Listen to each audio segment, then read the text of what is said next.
إن الله وملائكته يصلون على النبي يا أيها الذين آمنوا صلوا عليه وسلموا تسليما اللهم صل على سيدنا محمد وعلى آل سيدنا محمد بعدد كل داء ودواء وبارك وسلم عليه وعليهم كثيرا. Bismillah, alhamdulillah, wassalatu wassalamu ala rasulillahi wa ala alihi wa sahbihi ajma'een. Assalamu alaikum rahmatullahi wa barakatuhu. Welcome to today's lesson on pre-Islamic Arabian religion. We're going to have a look at monotheism in the Arabian Peninsula and in the Syrio-Jordanian area and in south in the Yemen. Take a look at this picture. These are Mizrahi Jews, Yemenite Mizrahi Jews. If you look at them properly, you'll see they look Yemeni. They're wearing Yemeni dress. The only way you can tell that they're Jewish is because they have the forelocks, the side locks that the Jews have. These are part of a 2,000-year-old community of Yemenite Jews. Jews lived all over the Middle East, as indeed Jews live all over the world. After they were forcibly removed from Palestine, the land of Palestine where they used to live, they spread out all throughout the world. They ended up in large percentages in Europe and also in the Middle East, and up till the creation of the State of Israel, there were healthy communities of Jews living for thousands of years in the Arabian Peninsula. The Mizrahi Jews are southern Yemeni Jews. If you look at them, the only way you can tell that they're Yemenite, they're Jews, is because of the side locks. That's it. Everything else about them is Yemeni. And if they speak with the Yemeni dialect. Hera, again, from 1890, a Yemenite Jewish family. They're wearing the Ottoman-style fez with the wraparound turban. They look Yemeni. They dress completely Yemeni. Here's another picture of them as well, taken in 1910. Typical Yemeni houses there, southern Arabian and Yemeni style housing there. This is a Yemeni Jew, pure Yemeni face. Obviously the shawl is Jewish and the side locks are Jewish. Everything else about that shouts out Yemeni. On the right hand side again, if you look, you're looking at a Jew that looks Yemeni in his clothing. The beard is not in the Muslim style. It's not as kept as Muslims keep it. It's Jewish. Here's a Jewish family.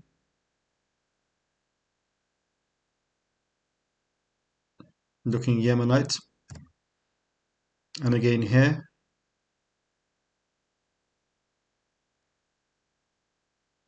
And here's a Yemeni face.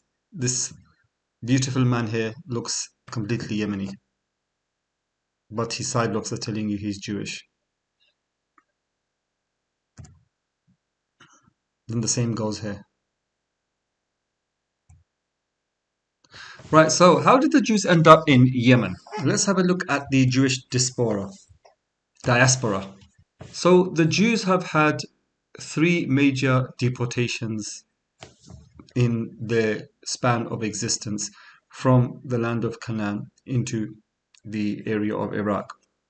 So the first one was in 1722 when Tiglath-Pileser invaded and took the Jewish tribes into the area of Iraq. The second deportation was by Tiglath-Pileser, was by Shalmaneser V and Sargon II, and then the third deportation was by Sargon III. Here you can see in the map clearly here the 10 lost tribes of Israel, and only 2 tribes remained.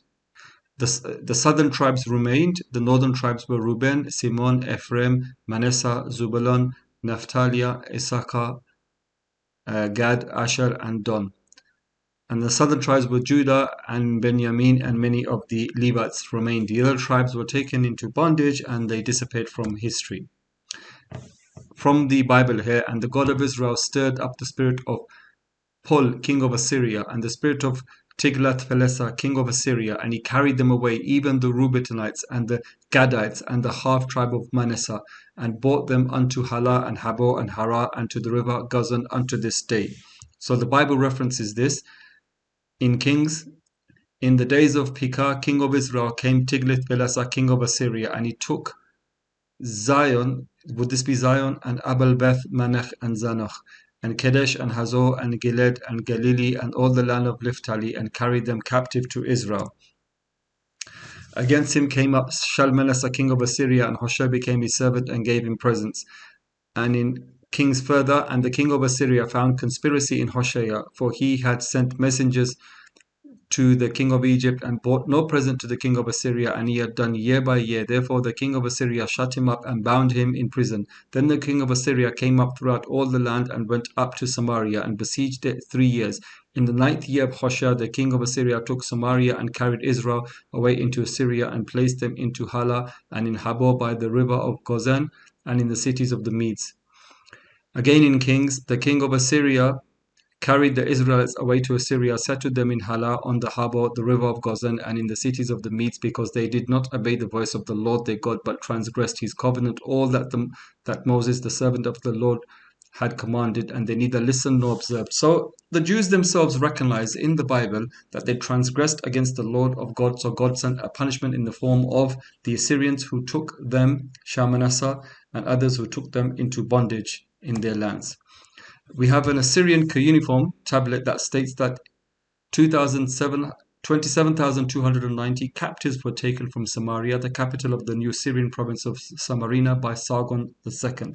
Sargon records his first campaigns on the walls of the royal palace of Du Shakurun in Khorsabad. So the cuneiform, they would normally carve it onto celebratory monuments or into the walls of the palace, either on the outside or on the inside. So it's been recorded there. He says, in my first year of the reign, the people of Samaria, to the number of 27,290, I carried away. 50 chariots for my royal equipment I selected. The city I rebuilt. I made it greater than it was before. People of the lands I had conquered, I settled therein. My official tartan I placed over them as governor. This is a carving of them being led into captivity, and you can see that they're playing harps. 3 of them are playing harps. They're Jews. They're wearing long dress. And right at the end is an Assyrian soldier. He's dressed like a soldier and he's carrying something in his hand. Here again is a carving, monumental carving on probably a palace wall or something. You can see cuneiform writing there. Sennacherib, the mighty king of the country of Assyria, sitting on the throne of judgment, before or at the entrance of the city of Lachish, I give permission for its slaughter. Here in the British Museum, we have this in the British Museum. So next time you go to the British Museum, if you look, you'll see it's taken directly from the palace walls, and it's quite large. It's plastered on a wall in the British Museum, and you can read it, and it's talking about them being taken into bondage. Here's a picture of the Babylonian captivity, taken into bondage. The first campaign in 597 BCE, Egypt's role. Judah, king of Jehoiakim, initially served Babylon, but later rebelled, likely due to promises of support from Egypt. Egypt was Babylon's rival and sought to exert influence in the region, including over Judah. The rebellion prompted Nebuchadnezzar to invade Judah as part of his campaign to suppress Egyptian-backed resistance and secure control over the region. Babylonian strategy was in 597, Nebuchadnezzar besieged Jerusalem. He exiled the king Jehoiachin and installed Zedekiah as a vassal king. When Zedekiah also rebelled again, possibly under Egyptian encouragement, Nebuchadnezzar returned, destroyed Jerusalem and the temple in 586, and exiled much of Judah's population to Babylon. So the biblical perspective is that it was a punishment from God. The Bible frames Nebuchadnezzar's invasions as an instrument of divine judgment. Judah's sins. The people of Judah are repeatedly described in the Bible as turning away from God, practicing idolatry and neglecting social justice. So Jeremiah and in Ezekiel. So the Jews recognized that they turned away from God. They started to practice idolatry and neglected social justice. So as a result, God sent a punishment down upon them. Prophets like Jeremiah, Ezekiel, and Isaiah warned them that their unfaithfulness would lead to God's punishment through foreign invasion. So their prophets kept on informing them and warning them. Indeed, prophets are warners, but they refused to listen, carried on with their corruption, and eventually God punished them, which they recognize today that this is God's punishment upon them. In Jeremiah 25:9, Jeremiah refers to Nebuchadnezzar as God's servant, sent to punish Judah for its disobedience. The destruction of Jerusalem and the temple in 586 is depicted as the fulfillment of these warnings, with exile serving as a period of divine correction and purification for the people of Judah. So imagine your Holy of Holies. It's like for the Muslims having the Kaaba totally destroyed. This is the calamity that befell them. This calamity befell them because they rebelled against the laws of God. They were God's chosen people and they chose to rebel, so Allah punishment, and He used Nebuchadnezzar, a pagan, to do this. In Kings it stated, the king Jeroboam asked advice, made 2 calves of gold, and said to the people, it is too much for you to go to Jerusalem. Here are your gods, O Israel, which brought you up from the land of Israel. So it's clearly idol worship going on, which is the most heinous of crimes that you can do, especially for a nation that had prophet after prophet and was favored by God again and again, for them to revert back to idol worship, knowing that their God is one that's, according to their own scripture, is a jealous God who will not take any other besides Him, any other graven images besides Him. They knew how monotheist their religion is, but yet they still had these impulses for some strange reason to end up worshipping idols again and again. In Jeremiah, Judah was delivered to the king of Babylon by the sword, the famine, and the pestilence. This is what God did to them as they recognized themselves. Because the children of Israel and the children of Judah have done only evil before me from their youth. For this city has been to me a provocation of my anger and my fury from the day that they built it, even to this day. So I will remove it from before my face, because of all the evil of the children of Israel and the children of Judah, which they have done to provoke me to anger. They, their kings, their princes, and their priests, their prophets, the men of Judah, and the inhabitants of Jerusalem, and they have turned to me the back and not the face. Though I taught them, rising up early and teaching them, yet they have not listened to my instruction. Seems like a fair point. So, captivity of Israel and Judah. The purple is the Assyrian takes them into captivity. Then the second wave was the Babylonians after the Assyrians, who took Judah into captivity. So Israel and people went, then Judah and people went, and then Assyria takes Gentiles to fill Israel. So non-Jews were put into the land of Judah, the land of Canaan or Palestine, whatever you want to call it. This Akkadian cuneiform inscription lists certain Russians and mentions the name of Jeconiah, king of Judah, and the Babylonian captivity from Babylon. This is from 580 BCE. Nebuchadnezzar destroyed the city wall and the temple, along with the houses of the most prominent citizens. King Zedekiah was blinded and taken to Babylon with many others to live out the remainder of his life. In the 7th year, in the month of Kislev, the king of Akkad mustered his troops, marched to the Hittite land and encamped against the city of Judah, and on the 9th day of the month of Adar he seized the city. Let's just move this out of the way.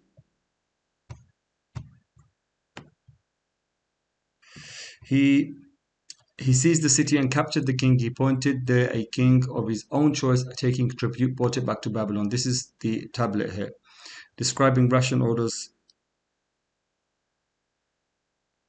This tablet describes the ration orders.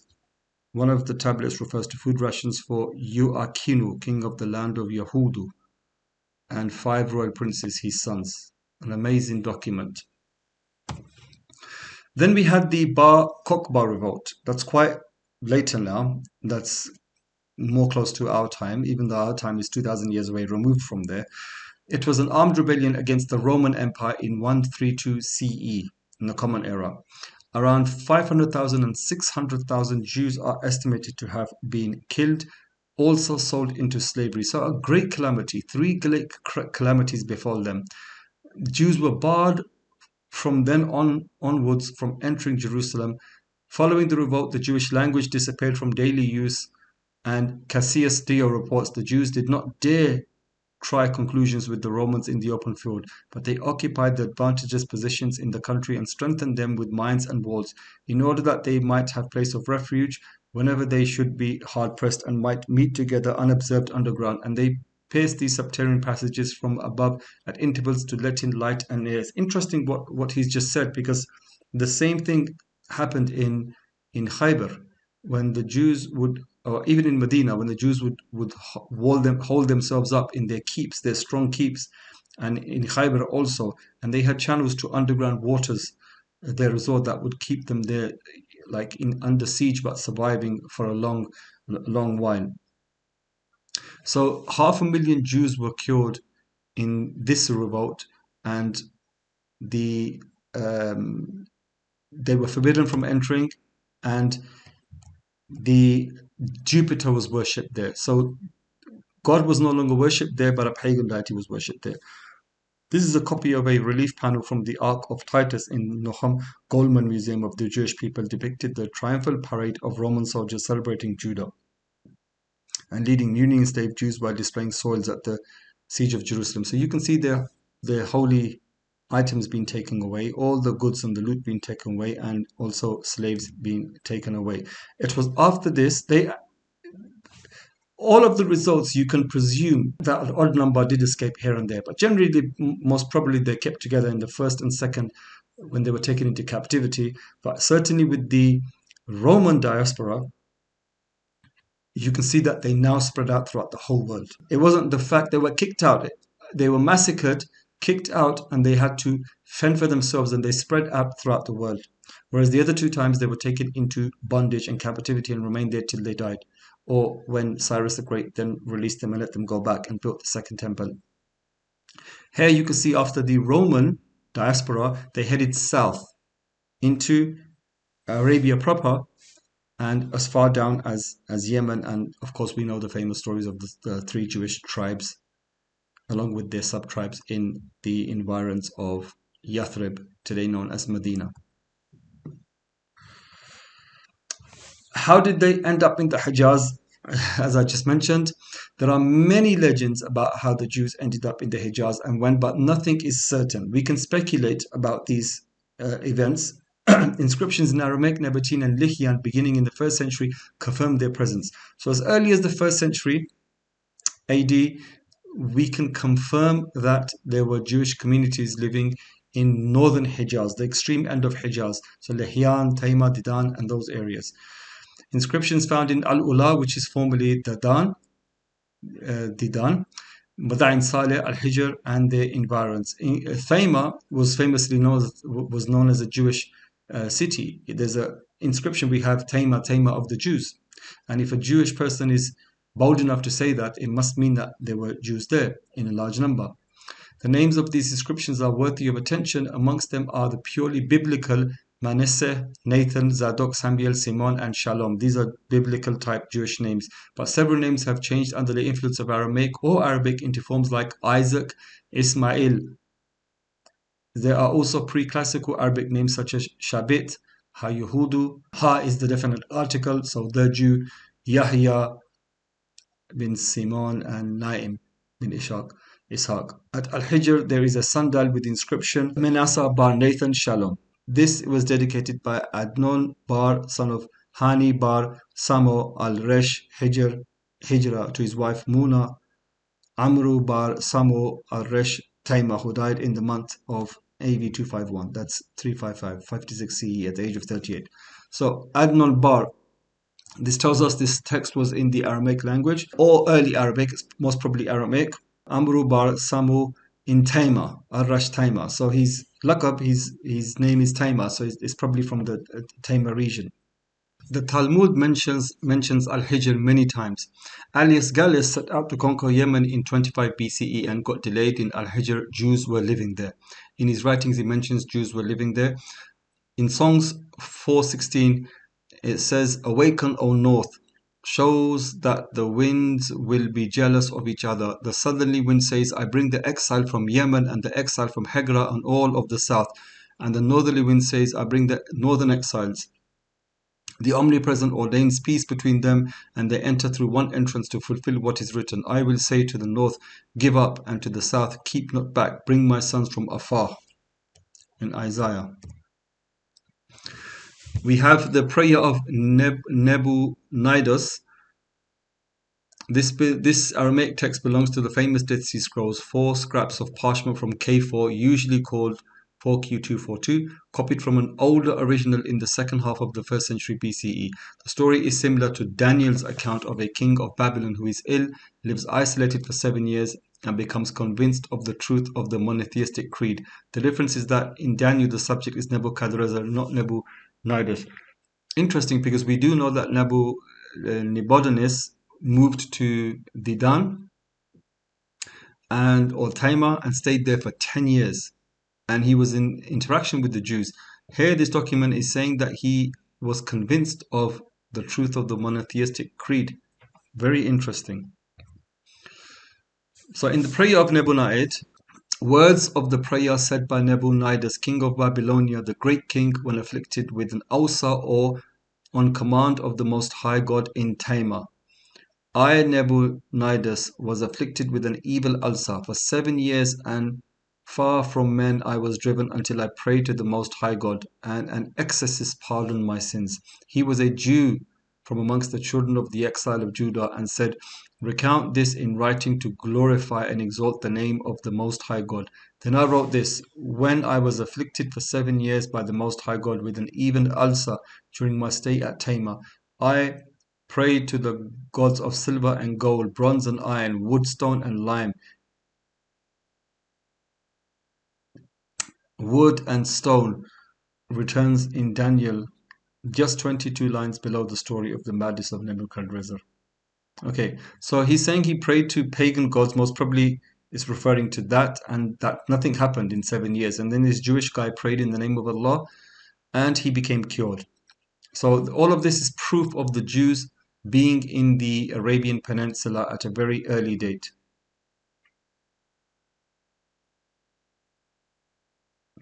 Wood and stone returns in Daniel, just 22 lines below the story of the madness of Nebuchadnezzar. Because I thought and considered them gods. The end is missing. I think the ending is a bit strange there. I'm not sure if that's an additional note that's just there, or it should not. It's part of the actual original text. We have another inscription we have here. Is this the Aramaic? Malik. Al-Mabiyat, Jewish funerary inscription in the late Nabatean early Arabic script. Okay, there's one word that looked familiar. Peace to the tomb of Ramanat, his wife, the daughter of Yusuf, the son of Erar from Qaria. She died at the age of 26 in the month Iyar in the year 165. A funerary inscription there.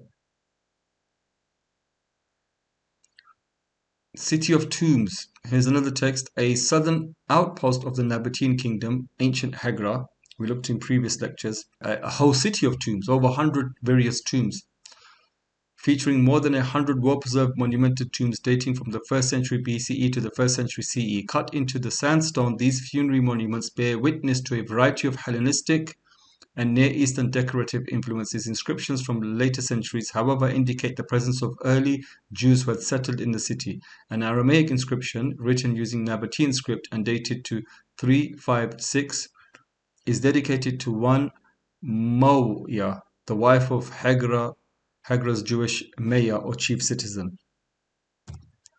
A sundial which appears a short Aramaic inscription naming the Jewish citizens Manasseh bar Nathan, who denoted the device to the town. So all of this is proof that the Jews were firmly entrenched there after having left the land of Canaan, the land of Israel, the land of Palestine. They moved south and they stayed there.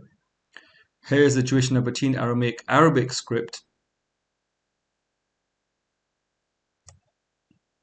And here's a Sabaeic inscription. So this is an inscription from the Yemen area, from the Sabaean Empire, mentioning a man named Judah, his people of Israel, and the synagogue from 400 CE in Zafar.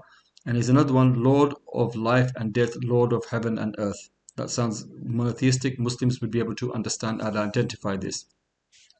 Dated to 203 CE, the memorial inscription belongs to Isaiah, who served as city councillor while his father Joseph bore the title chief citizen, meaning that he had served as mayor of Tamar. Their ancestors therefore must have arrived in Tamar around the time of the Bar Kokhba revolt, which allowed the family most of a century to make a place for themselves within the local community. Very clear funerary inscription there. An inscription mentions the name Isaac and Ismail and not Yushok and Yishmael. Right? So in Hebrew it would have been Yushok and Yishmael, but Isaac and Ismail are later renditions. This indicates that the Jews had started to use Arabic and the medium of communication. Barak Elohim, bless God, written in Hebrew, and Billah Yutuk, in God he trusts. Yathaqa would be in the Arabic, written in Arabic.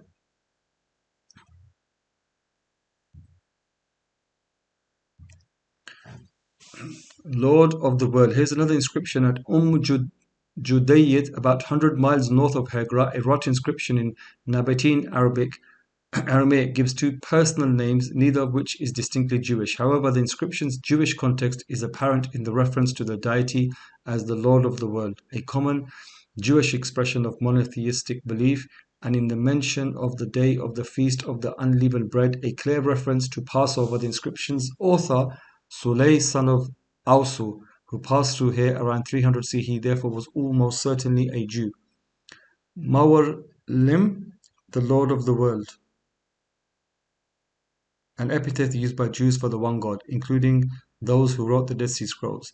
Second is the mention of Yom Hag Li Patir. This is the day of the feast, or the Passover, the day of the unleavened bread. They would call it Hajj Hag. That was their day of worship. 300 CE, north of Hagra. Interesting. Another Nabatean Aramaic epitaph dated 4243 and found in Hegra, which is Madan Saleh, reads, "This is the tomb which Subaitu, son of Aluhu, the Jew, made for himself and for his children and for Amirat, his wife. They may be buried in it by hereditary title, and no stranger has the right to be buried in it. And if any of the children of Shubaitu mentioned above or their legal heirs seeks to write for this tomb a deed of gift or any document, he will have no share in his tomb." And this was on the first day of Ab, the third year of King Maliku, king of the Nabateans. Abd Ubadat, son of Wahbillahi, made it. Another one reads, "This is the stele which Yahya, son of Simon, has built for his father, Simon, who died in the month of Siwan of the year 201. This is the memorial of Isaiah Nabalata, son of Joseph, the headman of Tamar, which Imran and Asmu, his brothers, erected for him in the month of Iyar of the year 98 of the province of Arabia." So this shows that if he's saying headman of Tamar, this shows that they had considerable influence in the north for some time. Okay, so now let's have a look at Christianity. And I think we'll go back to Judaism in the south later on. So we have two zones of Christianity in Arabia, just like there were two zones of Judaism. So far we've only looked at Jewish inscriptions that talk about the Jews in the north. In the beginning I showed you pictures of Jews in Yemen, the Mizrahi Jews. There were Jews in the southern part of the peninsula and in the northern part of the peninsula. They'd been there for almost 2,000 years. 2,000 years, as we can see. There were also Christians. Now the Christians, there were two zones for Christianity too. There was the northern zone, in the same areas where Jews were, slightly above them, so in the Levant area, so Syria, Jordan, in desert and northern Hijaz, we had Christians. We also had Christians as far down as Yemen, in Najran, famous Christian place, and in Yemen proper. And we had pockets of Christianity in the Bahrain area and even with the Lukhmites up in the top. The southwest corner of Yemen, with its capital of Zafar and famous city of Nagran, they were Christian communities, dominated by the tribe of Himyar, speaking a language distinct from Arabic and with a population of sedentary farmers. So these people were not Arabs, they were a different race. And the other zone was the north, populated by settled and nomadic tribes. So the difference in lifestyle was the people of the south more sedentary farming stock, non-Arabs. In the north, more semi-nomadic. By settled and nomadic Arabs speaking Aramaic and Proto-Arabic and belonging to a number of tribal confederations. Between the 4th century and 6th centuries, several of these tribes converted. Some of the Solahids converted in 450. The Ghassanids converted during the reign of Al-Harith ibn Jabala in 528, 569. So this is a date about 50 years before the birth of Rasulullah. Al-Harith was a monotheist. So the church of the Arabia, should we say, was different from the other churches, and we look at the table in a bit. He was a monotheist, and this is referring to the nature of God and Christ. And he rejected the council of Chalcedon. He presided over church councils and contributed to monotheist churches' revival. This means that he had a lot of influence and was quite powerful for being an Arabian chief enthroned by the Romans. He was quite powerful in his own right. The Lukhmid tribe converted under the reign of its final. So we had the Ghassanids and the Lukhmids were their rivals on the right-hand side underneath Iran in the Iraq area. They converted under the reign of its final king of its Nasrid dynasty, Al-Nu'man III. In addition, there is evidence attested to the conversion of the Taghlib and Tanukhid tribes. These were tribes based in the same area. So beginning about 340, Shapur II started to persecute Christians, which sent south, ultimately adding to the Christian Arabs in the north. Already now, we can tell that there was a large Christian presence in the Arabian Peninsula. People always had this understanding. If you don't study pre-Islamic Arabia properly, you come to this understanding, this flawed understanding that it was a sea of paganism only, which is incorrect. Yes, the bed was pagan, but there were strong pockets and influential pockets of Christianity and Judaism, and they had been there for a long time. So the face of Christianity in the north was what? So in the north, the face of Christianity was the priest, the bishop, the martyr, the saint, and the monk. The saint and the monk, you see this motif in the Seerah, where you find these monasteries peppered in the north, in the Levant area and in the Sinai desert, North Hijaz, where monks would retreat and worship God. You see this there. The most potent influence of Christianity on the Arabs was that of monotheism. This is the motif you get in the Seerah from pious Jews retreating, living in these single places and just worshipping God. After the saint and martyr, the new hero was the monk who renounced the world and came to live in the desert. Monasteries penetrated deep into the heart of Arabia, into areas that the church could not penetrate.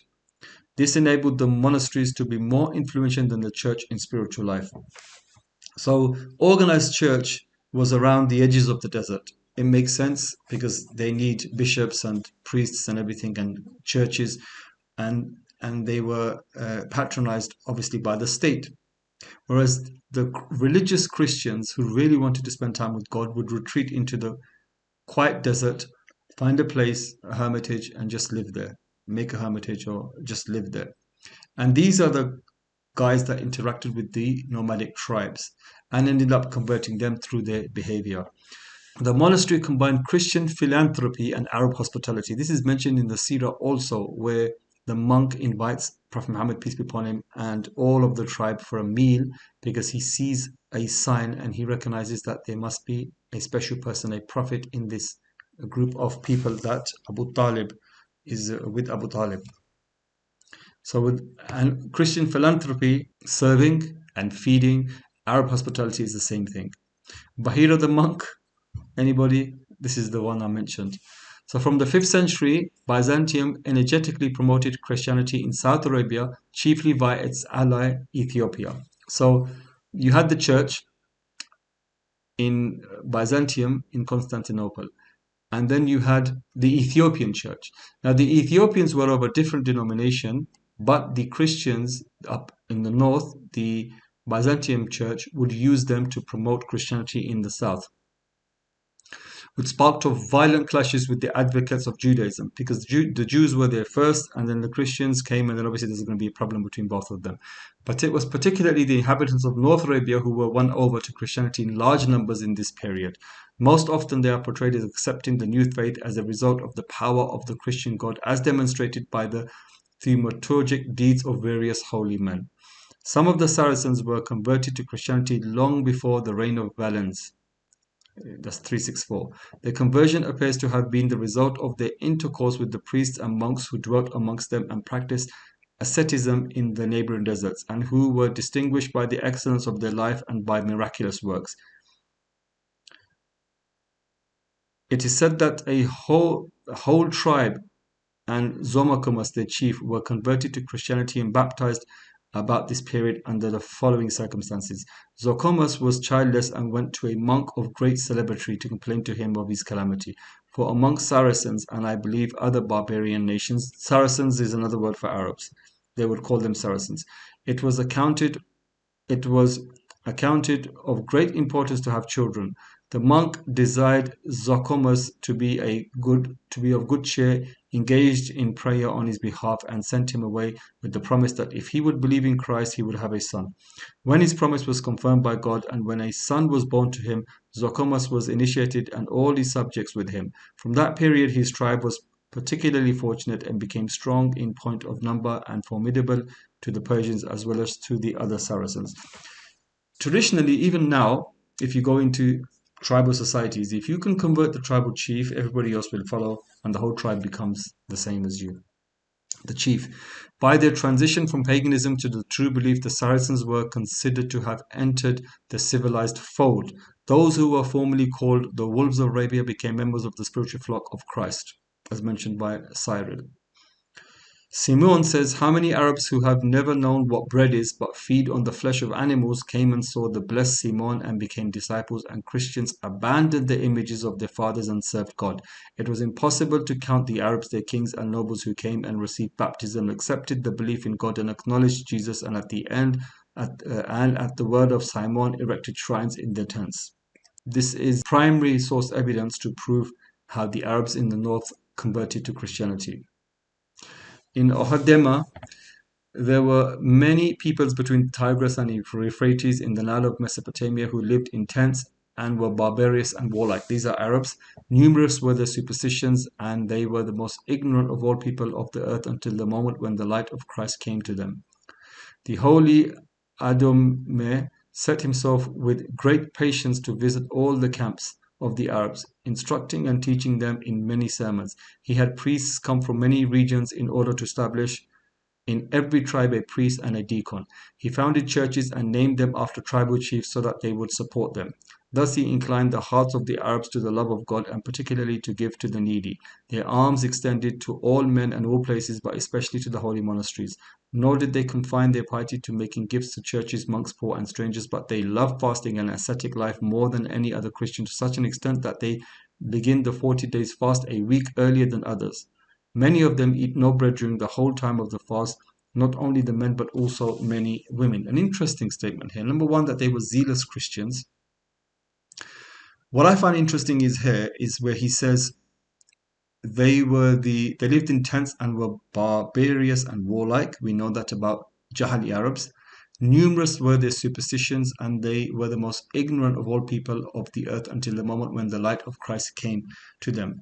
Numerous were their superstitions. He's talking about their pre-Islamic Arabian customs, superstitions, and pagan religion, until the light of religion came. He's mentioned here the light of Christ.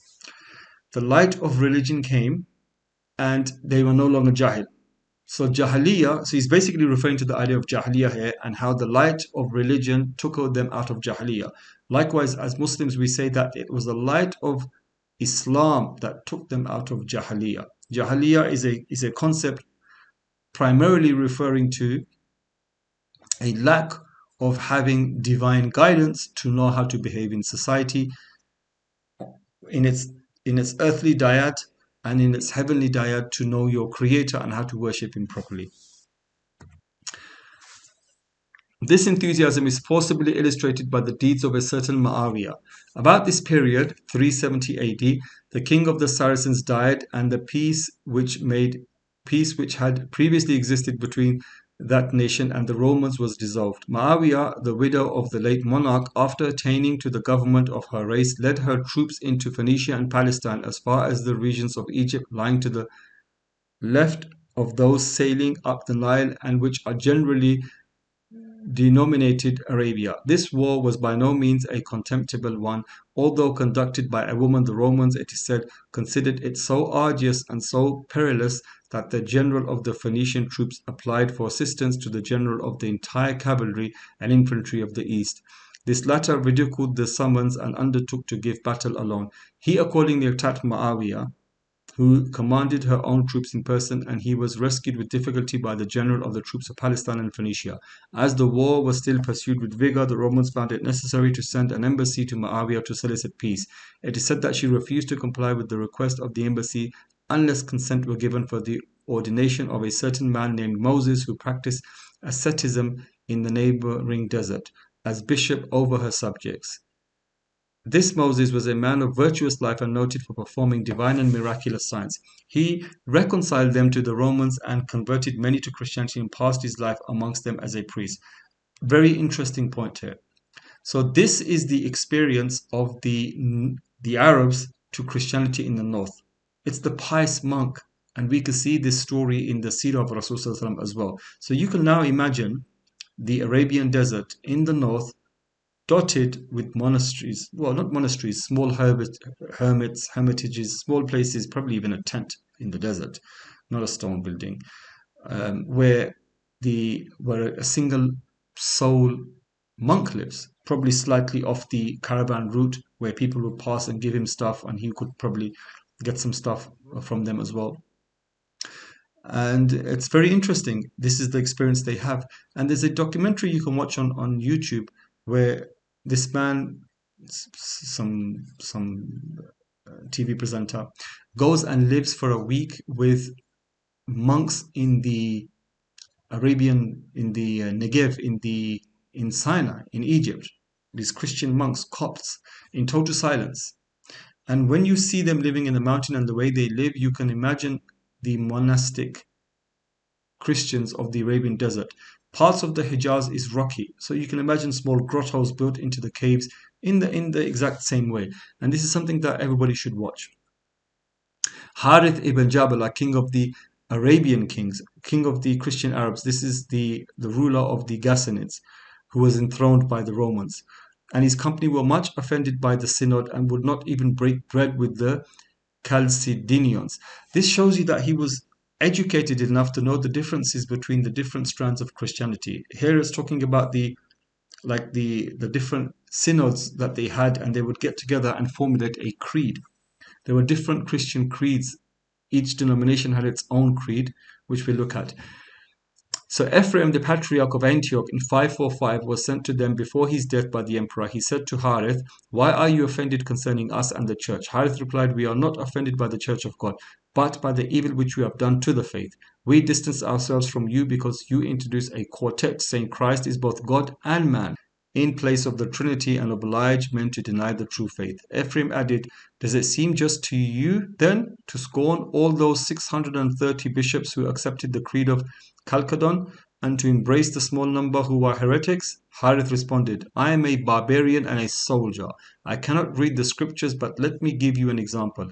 When I command my servants to prepare a feast for my troops, to fill the pots with fine lamb and beef and to cook it, and if there is then found in the pots a stunted rat, well, patriarch, is not all the good meat tainted by this rat?" "Yes," was the reply. Then continued Harith, "If a great mass of flesh is ruined by a little infected rat, how are all the assembly of those who adhered to that impure heresy of Chalcedon not soiled?" This is in Michael the Syrian. The schismatic and persecutors, the Christian faith is challenged. By the 4th century, the lands of the desert were coming to be known as Arabia Heretica on account of the fact that men were springing up in Arabia as propagators of false opinions. The Council of Nicaea in 325 saw the separation of the Arian Church from mainstream Christianity. The Council of Ephesus in 431 and the Council of Chalcedon in 451 saw the separation of the Nestorian Church that became influential in the eastern reaches of the Arab demoscene, and the Jacobite vis-a-vis the Miaphysite Church that became influential in the west besides the Byzantine-aligned Chalcedon Malachite Church. So all of these, it could be that the main church is calling lots of these denominations heresies, or it could be that small independent-minded people came up with their versions of Christianity because they're far from the main lands, they're on the fringes. But what's really interesting for us that we need to look at here is the Nestorian Church, which separated due to creedal differences and was known as the Church of the East. It was the Christians of Iran, Iraq, and Iran and Bahrain would have been Nestorian Christians. And then the Jacobites would have been the Levant area, which is Bilad al-Sham, Lebanon, and even Syria. And even to this day, we have Christians, Jacobite and Malachite denominations in that area. Obviously, they were aligned to the Chalcedonian understanding of creed. It is highly likely that areas such as South Arabia in the 6th century may have had two competing ecclesiastical hierarchies, Caledonian and Monophysite. Interesting. Monophysite Philophonian pre-theism dominated South Arabia in the century preceding Islam's rise to dominance. Under this doctrine, Christians worshipped three distinct gods, no longer one nature and three persons. The Philophonians recognized three distinct natures in three distinct persons. So here let's have a look in more detail. Branches of Christianity. So the earlier Christian church was the church. We had in 431 the Council of Ephesus, which would then define the nature of Christ and God. Then we had in 451, in 20 years later, the Council of Chalcedon. This was okay. So in the first, it was the Nestorian Church. So the Council of Ephesus was the Nestorian Church, and that branched off the Church of the East. Then in the second Council of Chalcedon, we had the branching off of the Oriental Orthodox Church. The Miaphysite churches of Egypt, Ethiopia, Syria. Then there was the Roman Catholic Church. So then in 1054 we had the Great Schism. We had the Roman Catholic Church and then the Eastern Orthodox Church separate. Then that was the Eastern Rite and the Western Rite. Then the Eastern Orthodox Church became the Russian Orthodoxy, the Greek Orthodoxy, and then other churches. And then obviously from the Catholics, we had the Reformation, and then you had the Anglicanism, Protestantism, Pentecostal, and then Charismatic, the other movements onwards, which are more in the West. The ones that concern us are in the East here. What are the beliefs? What were the different beliefs each time they had the councils and they separated churches? What were their creedal beliefs? Let's have a look. So we have the Miaphysite Church of Arabia. They believe in the one nature. So God is divine and human fused together in one nature. This is the Coptic, Orthodox, Armenian, Apostolistic, Ethiopian Orthodox, and Syrian Orthodox Church. They reject the idea that Christ has two separate natures, human and divine, post-incarnation, but do not deny his full humanity and full divinity, right? Which is a paradox for Muslims. It doesn't make sense. It's a logical inconsistency, but this is what they believed. The Nestorian Church, with the Church of the East, their belief was Christ exists in two distinct natures, one divine and one human, united in one person, but not blended. Nestorius, his position was Mary is the Christokos, the mother of Christ, rather than Theotokos, the mother of God, as he believed the divine nature of Christ would not be born or suffer. Condemnation. Nestorian was condemned at the Council of Ephesus for dividing Christ's nature too distinctly. Then there was the Western mainstream Christianity. Christ has two natures, human and divine, that are distinct but inseparable, united in one person. Roman Catholic Church, the Eastern Orthodox Church, and most Protestant denominations as defined at the Council of Chalcedon. So these are subtle differences, but for them they make all the difference in their creedal formulas. But for other people who analyze this logically, it's very hard to reconcile any of this because it breaks every logical law out there. There were a host of other smaller groups believing in different things, as we mentioned, as well as the Hanafa. The Hanafa were people that believed in one God without any leanings towards any church or religion or denomination. Now moving on to South Arabia, in the 4th and 5th century, Philostorgius, an Anomian church historian from Cappadocia, wrote that the first directed Christian mission to the peninsula was sponsored by the then Arian emperor Constantius II in 361, undertaken by an Arian bishop known as Theophilus the Indian. He was not Indian, but he was called Indian. He's probably Arab or something like that. He did a lot of work in the south. Philostorgius claims that Theophilus endeavored to persuade the ruler of Himyar to become a Christian, whereupon the customary fraud and malice of the Jews was compelled to shrink into deep silence as soon as Theophilus had once or twice proved by his wonderful miracles the truth of the Christian faith. The prince of the nation built 3 churches in the district, one at Zafar, the metropolis of the nation, and one at Aden, the Roman mart, and one where the Persian mart stands hard by the mouth of the Persian Sea. This proves that the Jews were already in the south. So when the Christians started proselytizing in the south, the Jews were already there. There's a Nestorian tradition that relates the evangelization of the inhabitants of Najran, that's Najran today, in south central Arabia, are recounted in the 10th century chronicles of Sirte, written in Arabic and derived from the 8th century Nestorian historiographer from Kirkuk, Bashade. In one of these accounts, a merchant from Najran named Hayyan comes into contact with Nestorians in Hira in the Persian Empire during the reign of the emperor in 399-420. So there are even Christians, Nestorian Christians, in the Persian Empire. One early account of Christianity's introductions to the Arabian Peninsula comes from the 3rd or 4th centuries. This is by Eusebius of Caesarea in his ecclesiastical history. He briefly recounts the story of Pantenius, a 2nd century Roman Stoic philosopher, who upon conversion was said to have displayed such ardor and so zealous a disposition respecting the divine word that he was constituted a herald of the gospel of Christ to the nations of the East and advanced even as far as India. In this context, according to J.S. Tremingham, a reference not to the Indian subcontinent but to South Arabia. So these are early understandings of how Christianity came into the south. Now let's have a look at the Jews of the south, because we've seen the Jews and how they came to live in the north. We've seen how the Christians ended up in the north. Now let's look at Judaism in the south and then Christianity in the south also.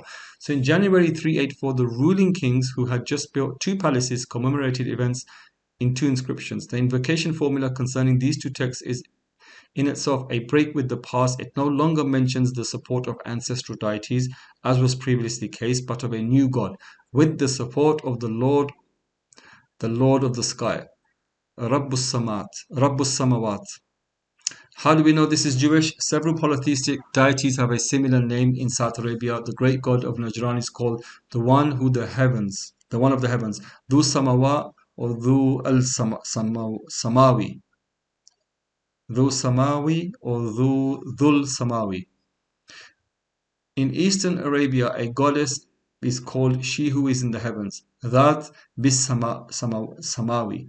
And in Syrian, an important god is master of the heavens, Baal Shemim, with various orthographical variants of its name in different languages. So, with the support of the Lord of the sky, this is a clear monotheistic reference that the Jews or the Christians would use. Several deities, they have something similar type of like a name where when you call them, it sounds like you're doing the same thing. Dhu Samawi, so the one of the heavens, So the one of the heavens could refer to a deity, or it could refer to God here. How do we know this is God? A single God replaced the old polytheistic deities of South Arabia. We will look at them when we look at paganism. Al-Qamar, Athtar, Talab, Wad, Sayan, Dhut, Himyan, Dhut, Zaharan, and Al-Uzza, Manat, Al-Lat. And Allah obviously was the God, was not a pagan God, but Allah was known in the south as well, and many others. This single God was designated in multiple ways. The earliest attestation called him owner of the sky. So this one God is known in many ways, but they're similar. He's known as owner of the sky, Lord of the sky, or Ilan, La'an in. So, which will be Lan, would be Allah. So this is referring to Allah, right? The Jews knew him as Elohim, whereas the Christians knew him as Al-Ilah or Allah in Aramaic. So Ilan or Lan, it would be written without the vowels in Musnad, right? Lan, Ilan would be, it's Allah. The definite article, instead of being placed at the front in the language, in the Sabaik languages, would be placed at the back, and it would be an. So it would be lan, lan, lan. Right? Do you see what's happening? Take away the an, and then you have al.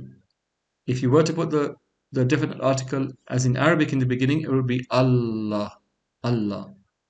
So illan, Allah. Take away the an, illah, il. In the beginning, al-illah, al-ilah, the God. Or God, Lord of the sky, Lan Mir Sulaim. This new God was fundamentally a celestial power. However, very quickly it was specified that this God of the sky also ruled the earth. He was Lord of the sky and the earth, Rabbus Samawat wal Ard, who had created all things. Mir Sulaim wa Raddan Bar Kalam in the language. The one God of the Himyarites, sometimes called Ilan, the God, in the earliest inscriptions soon received a new name derived from Aramaic, Rahmanan. Rahmanan, the merciful. So Rahman and the definite article in the back, take that away. We have Rahman. If we were to put it in front as in Arabic, it would be Ar-Rahman. Rahman, Ar-Rahman. Rahmanan, the merciful. Its oldest attestation dates from approximately 420 CE. Between 420 and 450 CE, Rahmanan became increasingly frequent. So by 420 CE, this is the earliest attestation. Christians were using this, and it became very frequent from 420 and 450.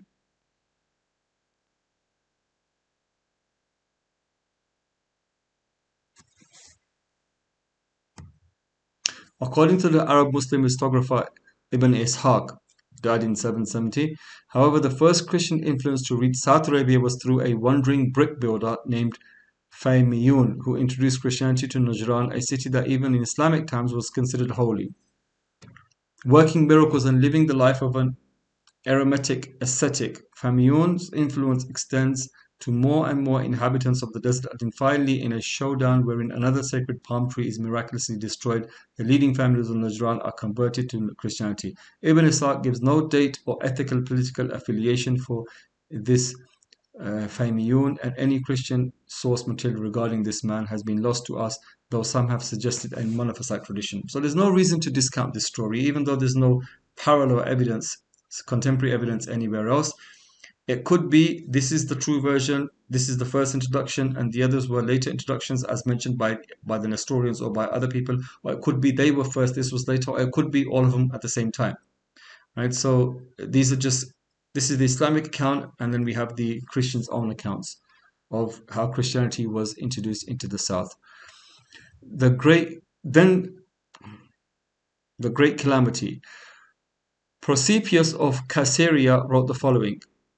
Halithius, the king of the Ethiopians, also referred to as Caleb, who was a Christian and a most devoted adherent to his faith, discovered that a number of the Himyarites on the opposite mainland were oppressing the Christians there outrageously. Many of these rascals were Jews. He therefore collected a fleet of ships and an army and came against them, and he conquered them in battle and slew both the king and many of the Homorati.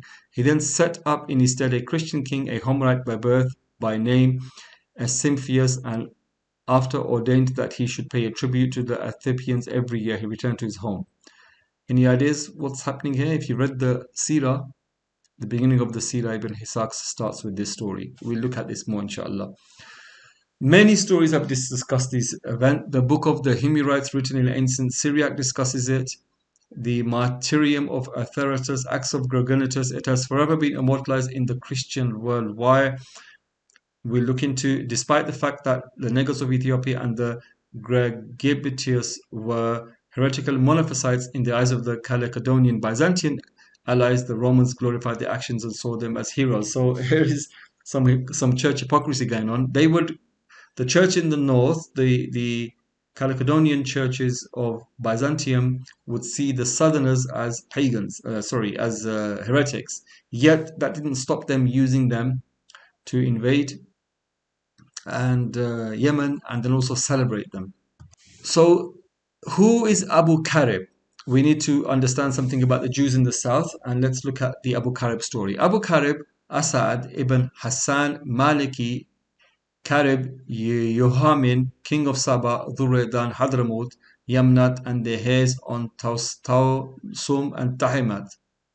Taudum. That's a big name. He reigned from 390 to 470. He is cited as the first to convert to Judaism in the south. So this ruler converted to Judaism, and as a result, many of the elites and other people also, mostly the elites, converted to Judaism. And obviously, these are the people of influence. Inscriptions detail how he authored the construction of a mihrab in Ma'rib, and another inscription mentions the rejection of polytheism by Malik Karib Yohuma, his father. So his father rejected polytheism, he became a Jew, and his people became Jewish, and he campaigned as far north as Medina. We have evidence for this. On the way past Medina, he left one of his sons. This is the story of how he became Jewish. On the way past Medina, he left one of his sons. The people there killed him. Medina, I'm saying it's Yathrib. At that time, it was known as Yathrib.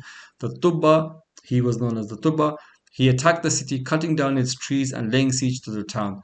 The Arabs and the Jews fought together. So we already had Jewish tribes in Yathrib, and they fought together against this guy. Abu Karib fell ill, and two local rabbis. So two rabbis were sent, Ka'b and Asad, to go with him and ask him to lift the siege and proselytize to him, which resulted in his conversion. They traveled together down to Yemen and then converted his people. So this is the story of the history of Judaism.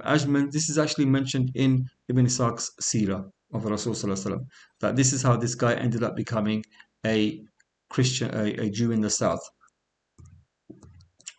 When he invited them to accept his religion on the ground that it was better than theirs, they proposed that the matter should be subjected to the ordeal by fire. The Yemenis say that a fire used to settle matters in disputes among them by consuming the guilty and letting the innocent go unscathed. So his people went forth with their idol and sacred objects, and the two rabbis went forth with their sacred books hanging like necklaces from their necks until they halted at the place whence the fire used to blaze out. On this occasion, when it erupted, the Yemenis withdrew in terror, but their followers encouraged them and urged them to stand fast. So they held their ground until the fire covered them and consumed their idols and sacred objects and the men who bore them.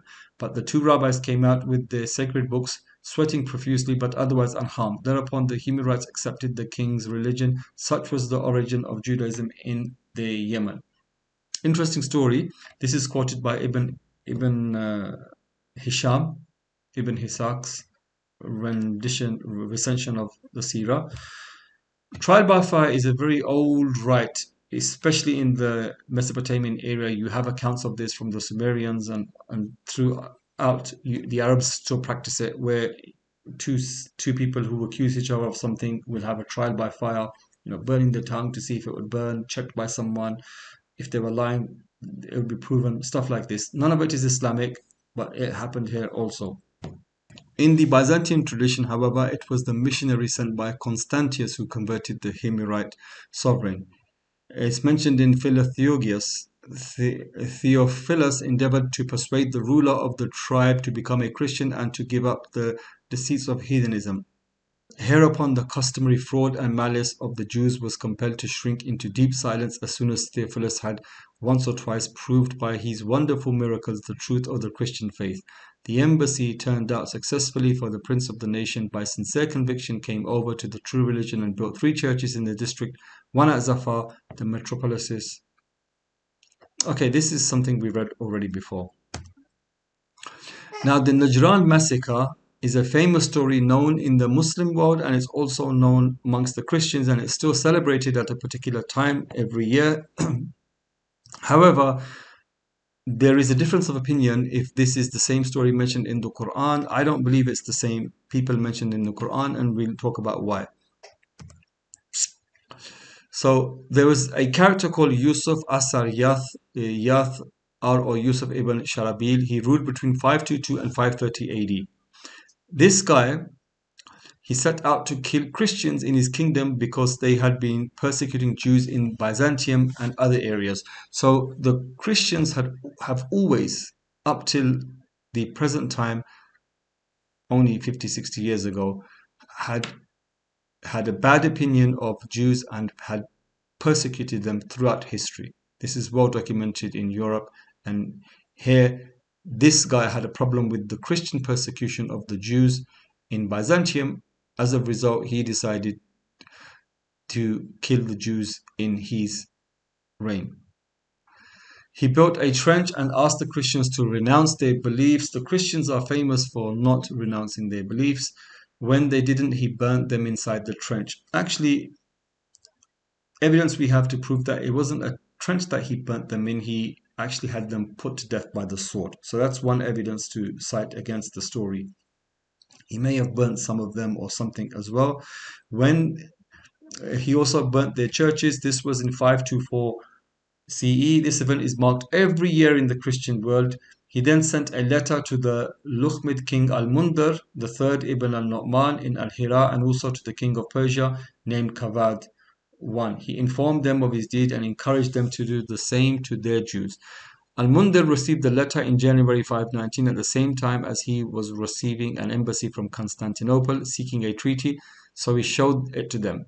So he received the letter, but he was receiving an emissary, and he wanted to impress them and show he was genuine and to make a peace deal. So he showed them, look, this is what's just happened. What are you going to do about it? The news spread like wildfire throughout the Christian world, causing horror. That how could the Christians be massacred on account of their belief?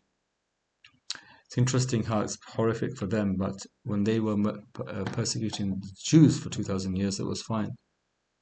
I mean, they both believe in the same God, right? The Christians just add Christ as part of God's essence. Astaghfirullah. News of the massacres quickly reached the courts of Byzantium to the north, and a call was sent out to the Ethiopian Axumites to avenge the blood of these martyrs. So the Roman churches used the heretical Axumite Christians this time to do their work. Inscriptions from this era showed that the wars that took place and campaigned against the Abyssinians, the people of Zafar, Asaran, Rakban, Farasan, Mahwan, Mocha, and Najran. So they conquered a large amount of area, and even the Farasan. The Farasan are islands. They even conquered the islands of Farasan. Here you can see here the Aksumite kingdom and their tributaries, and then how the Aksumites conquered Najran for themselves, and Himyar and all of that became their tributaries. So this is an inscription mentioning Yusuf Asar Yathar. The first line, Allah ذي له سمين وأرضين ملك Yusuf Asar Yathar Malik Kul Ashibin Wayar. This is written in Sabayan, right? So it sounds close to Arabic. The Arabic will be ليبارك الله والذي له ملك السماوات والأرض ملك السماوات والأرض الملك يوسف السار يثار ملك كل الشعوب وليبارك الأقيال. God who owns the heavens and the earth, bless King Yusuf Asar Yathar, king of all the nations, and bless the Aqails. The third line, this is Sabian. Asru Malakun Yusuf Asar Yathar Qadahar Qalsan wa Haraj الحبشا يظفر وعلى حرب الشعر وركبا وفرسا الذين نصروا أسيدهم الملك يوسف أسار يثار عدمها أحرق الكنيسة وقتل الأباش في ظفر وعلى حرب الأشاعرة Warkaban wa Furasan.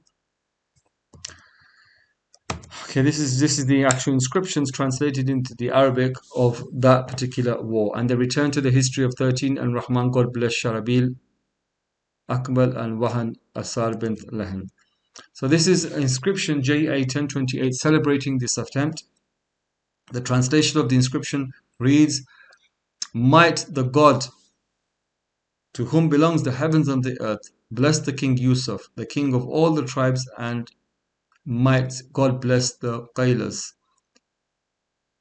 the sons of the clan Satri, the supporters of their lord, the King Yusuf, when he burnt the church, killed the Abyssinians in Zafar, and moved a war against something, and brought the war against the defense of Najran. He reinforced the chain of Mandab. They were with him, and he sent them with an army, what the king had managed, to get to his expedition a spoils amounting to 12,000 deaths, 11,000 prisoners, 269 comets." Okay, until the end of it. Then we have Surat Al-Baruj. This references something that happened in the past. We're not sure when and where, but many Quran commentators link this with the Najran massacre. I don't take to this story, and I'll tell you the reasons why. But let's first look at the Quranic verses. "By the heaven holding the big stars, and by the promised day, and by the witnessing day, and by the witnessing day, the day of Arafah, the 9th of Dhul Hijjah. Cursed were the people of the ditch. Fire supplied abundantly with fuel when they sat by it, and they witnessed what they were doing against the believers, burning them. They had nothing against them except that they believed in Allah, the Almighty, worthy of all praise." Powerful imagery of what these people did to some other people. Who are these people?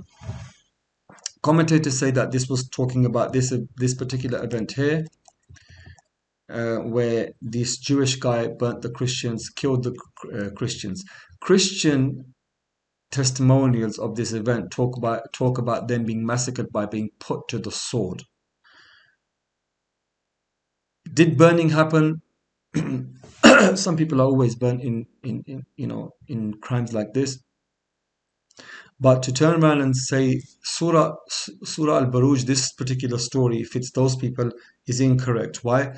Because line 8 says they had nothing against them except that they believed in Allah, the Almighty, worthy of all praise. We know that the Christians that were in that area were believing in Jesus Christ as the Son of God. So how could they be the same people? Allah wouldn't praise the people that worship idols, that worship another besides God, make a son. Enter Abraha ibn Ashram. Abraha ibn Ashram we'll talk about in more detail when we get into the Seerah proper, but for now, who was this figure? Abraha ibn Ashram was a general in the Aksumite army, and he rebelled against the appointed Sumayfa Ashwa, so Ephesimius. So the guy that the general or the governor or the viceroy that was sent on behalf of the Aksumite king to rule in his name, Ethiopia, Abraha was a general in his entourage. As they all came over, he was the general. He rebelled against the ruler. He overthrew him and declared himself as the ruler of Yemen. He established himself as an autonomous king while still professing loyalty to Aksum. So he broke away from the king. He ruled likely from 530 to 570. This story will be touched on more when we look at the Seerah. This is a Christian inscription. We know because you can see 3 crosses at the top, and it probably mentions something to do with some Christian invocation or commissioning of something. So this is the site. It's known as Al-Aqdud, which means the ditch. Al-Aqdud sit is considered site. Okay, spelling mistake in the Arab Tourism Board here. It's considered as one of the most famous archaeological sites in Najran. It is located in southwestern part. Again, spelling mistake of Najran. It is dated back to 1,000 years before birth of the Christ, and many historical eras passed through it. It has the castle, which is built of stones and mud. It consists of more than 25 buildings. Some archaeological excavations were made there, and they have important positive findings. This is Najran. This is where supposedly it happened, just outside Najran. Beautiful green city in the south, very different from the north. There's inscriptions here. Most of the inscriptions on they're carved on the wall there with cattle. There is another inscription here, and you can see a Christian cross on the left hand side, and that's a very large inscription on the rock face. Here it is close up. This is the village of Al-Aqdud. This is it here, the ruins of it.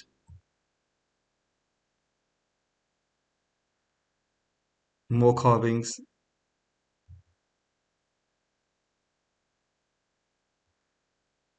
This is the city's gateway.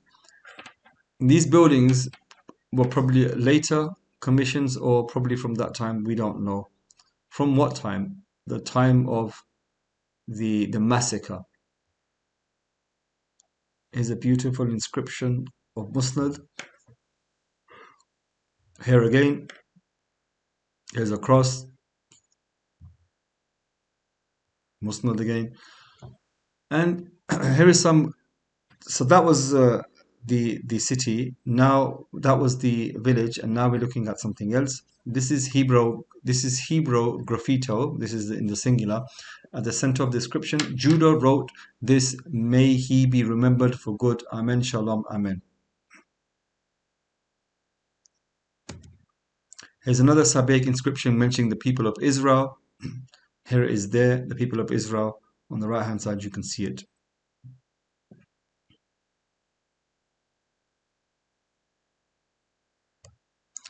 Here, El, Lord of heavens and earth. You can see that there. And then a bilingual Aramaic Hebrew Sabiq tomb inscription of Leah, the daughter of Judah, in southern Arabia in the 5th century. Hebrew inscription for Beit Hadir. And tomb of Isaac, 5th century CE, Himyar, South Arabia. So again, Jews clearly attested in the south. Abu al-Faraj al-Isfahani in his Kitab al-Aghani mentions that the Jews arrived in the Hijaz in the wake of the Roman-Jewish wars. So he's given evidence that he thinks that this is when they arrived. Most probably they did. Aramaic seal Yeshuk Bar Yanina from Zafar in Yemen. If you want more images here, these are websites that you can look at. Search for Desert Fathers. This is what I told you, that you'll get an idea of how the monks lived in the desert. You search for that on YouTube. So the effects of Christianity in Central Arabia. So we've looked at the north, Judaism and Christianity, Christianity in the south. What was the effect of Christianity in the north? It seems that in Central Asia, in Central Arabia, Judaism and Christianity, well, actually, the Hijaz is central. So Christianity in Central, let's just look at Christianity. Christianity struggled. It struggled to claim more than singular adherents, which were dotted throughout the desert oases. Each adherent found his own way, and there's a story of the 4 famous people from the Seerah, which we look at when we start the Seerah, of how they turned their back on idolatry. So Christianity didn't fare as well as it did in the north and in the south. And the 4 that got away were Zayd ibn Amr ibn Nufail, Waraka ibn Nawfal, who was the cousin to Khadija salamun alayha, the wife of Rasul sallallahu, and he was the first male that he had spoken to. Khadija took him to see when he had the prophecy, and Nawfal recognized him. Ubaydullah ibn Jahash and Uthman ibn al-Khawarith. We will talk about these later on, inshallah. So here's another inscription. Yea, may Saleh, son of Ausu, be remembered well and be secure before the Lord of the world, and his writing be wrote on the day of Passover, the day 197. Jewish Nabatean Aramaic inscription. This is the size of it, the dating of it, and there is written there. Again, this inscription, July 523, the last line is to be read, Rab Hadbi Muhammad. Right, okay, so Lord of the Jews with the praised one. So the praised one, right, you can see here, without the vowels, is written Muhammad, because Muhammad does translate as the praised one. So what does this refer to? Lord of the Jews with the praised one. What is this referring to here? This is a Christian inscription, and you can say Al-Ilah. It's Christian because on the right hand side you can see the cross, and Al-Ilah you can see the Christian way of referring to God as Al-Ilah, their God. Translation is Dhikr Allah, Al-Ilah, Zikr Al-Ilah, and Yazudu Al-Malik. May God be mindful of Yazid, the king, Al-Malik. Interesting. The letter forms are completely Arabic as opposed to the Nabatean Arabic script, suggesting a 6th century date at the earliest. The dals, however, have a dot, a survival of an Aramaic practice of distinguishing the two phonemes, but a completely unnecessary relic given that the R at this time has a distinct shape. This practice is still found in the Nabatean Arabic script, but has not yet been attested in the Arabian script proper until now. The dot is not used to distinguish dal from dal, as is the later Arabian script. The text also retains vowation. So here you can see the vowation with Yazid. The name Yazid on the bottom right hand side, Yazid, it's got no dots at the bottom of the ya, by the way. Yazid, the ya, the za, and the dal has a waw after it. Right? So Yazidu. This is a hangover from the previous way of recite the way it was recited, probably from Aramaic, but there's no need for it. And later, obviously, that's why in Yazid and names like that we don't have the waw, but it's still there. And we saw this also in the Jewish inscriptions as well with the waw.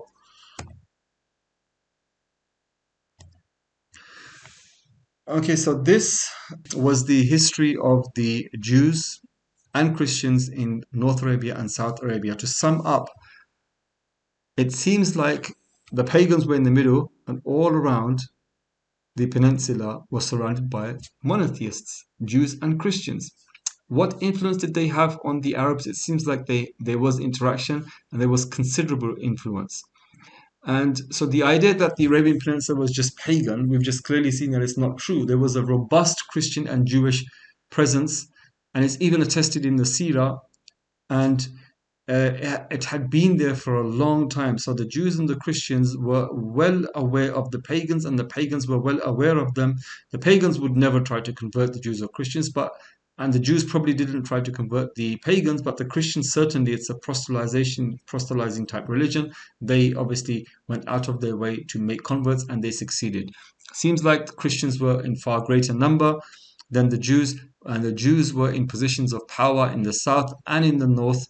In the south as kings, in the north, if not as kings, but as mayors of towns and villages, people of influence. Very, very interesting thing, and we have a lot of inscriptions to confirm this, and it's very interesting to read the inscriptions confirming Jewish presence. And this is a subject that I definitely would like to look into more, especially Jewish presence in the Arabian Peninsula, and even Christian presence, to know about this, because the general idea of the Arabian Peninsula always has been of one of mystery, with not much coming out of there. But now we're seeing so much in the inscriptions and in primary source material, and then even Islamic primary source material. We're seeing a lot of information come out regarding Judaism and Christianity in the Arabian Peninsula, and even paganism, which we'll look at next lesson, inshallah.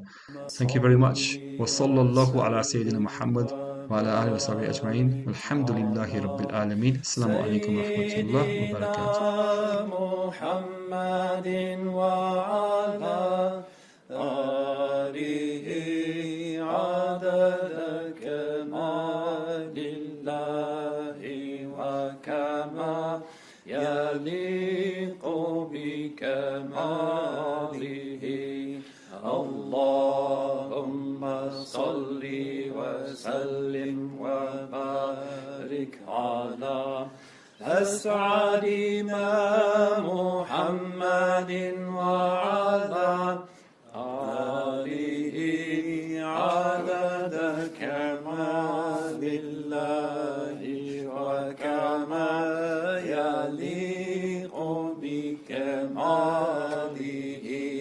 اللهم صل وسلم وبارك على نور الهدى محمد وعلى آله عدد كمال الله وكما يليق بكماله.